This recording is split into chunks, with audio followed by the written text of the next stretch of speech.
Chaque jour, Charles et Carole vous présentent la leçon de l'école du sabbat.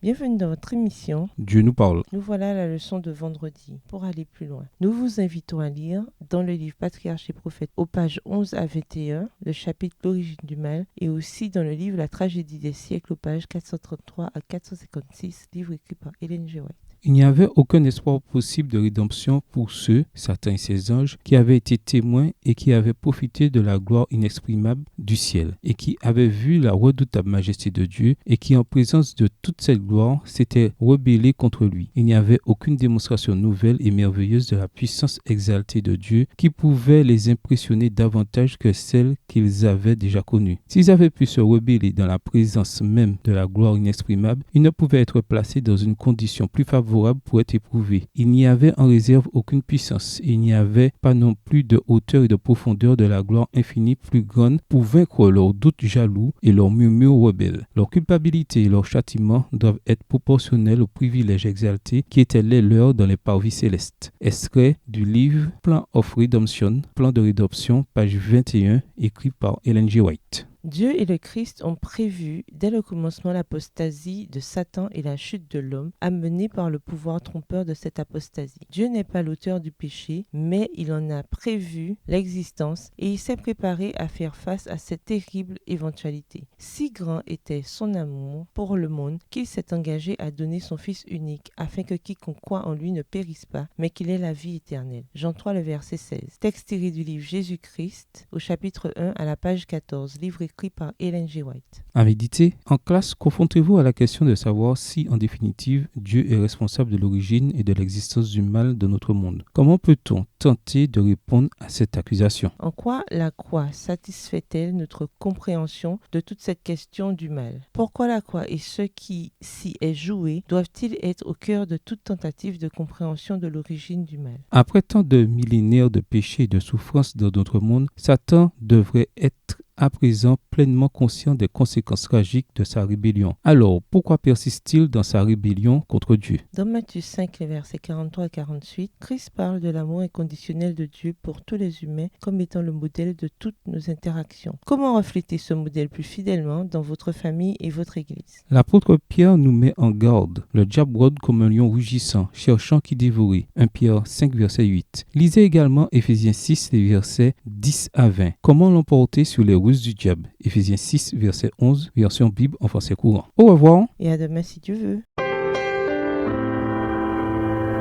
Dieu nous parle. Chaque jour, Charles et Carole vous présentent la leçon de l'école du sabbat.